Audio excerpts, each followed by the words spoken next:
7 వారాల వెంకన్నగా ప్రసిద్ధి చెందిన కోనసీమ తిరుమల వాడపల్లి శ్రీ వెంకటేశ్వర స్వామివారి హుండీ ఆదాయం 31 రోజులకు గాను 1,11,60,745 రూపాయలు వచ్చినట్లు ఆలయ డిప్యూటీ కమిషనర్ కార్యనిర్వహణాధికారి నల్లం సూర్యచక్రధరరావు తెలిపారు. స్వామివారి హుండీ లెక్కింపు కార్యక్రమం సందర్భంగా ఆయన మాట్లాడుతూ, స్వామివారి హుండీ లెక్కింపులో TVRS Prasad, B Narendra Kumar, B Kiran, group దేవాలయాల అధికారులు పర్యవేక్షణలో గురువారం లెక్కింపు చేపట్టగా 31 రోజులకు ఆలయ ప్రధాన హుండీల ద్వారా 1,11,60,745 రూపాయలు, అన్నదానం హుండీ ద్వారా 20,43,431 రూపాయలు వెరసి 1,32,04,176 రూపాయలు ఆదాయం స్వామివారికి వచ్చిందని తెలిపారు.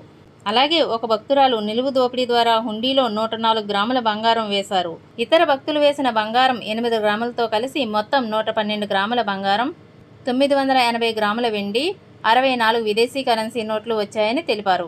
ఈ కార్యక్రమంలో superintendent Pulavarthi Rambabu, senior assistant Kumar, Y Srinivas, Narayana, Nandeeshwarudu, Prasad, Kannayya, అర్చకులు, వేద పండితులు, బ్యాంక్ సిబ్బంది, దేవస్థానం సిబ్బంది తదితరులు పాల్గొన్నారు. వెంకటేశాయ నమః. ఆత్రేయపురం మండలం వాడపల్లి గ్రామంలో వెంచేస్తున్న స్వయంభూ చంద్రస్వరూపుడైన శ్రీ వెంకటేశ్వర స్వామివారి దేవస్థానంలో ఈ రోజున హుండీలు లెక్కించగా 31 రోజులకు గాను 1,32,04,150 రూపాయలు నగదుగా రావడం జరిగింది. ఆలయ ప్రధాన హుండీల ద్వారా 1,11,60,745, అన్నప్రసాదం ద్వారా 20,43,432 వెరసి 1,32,04,176 రూపాయలుగా రావడం జరిగింది. ఒక భక్తురాలుగా నిలువు దోపిడీ ద్వారా వచ్చిన 104 గ్రాములు మరియు 8 గ్రాములతో కలిసి మొత్తం 112 గ్రాములు బంగారంగా రావడం జరిగింది. అలాగే వెండి 980 గ్రాములు వచ్చింది.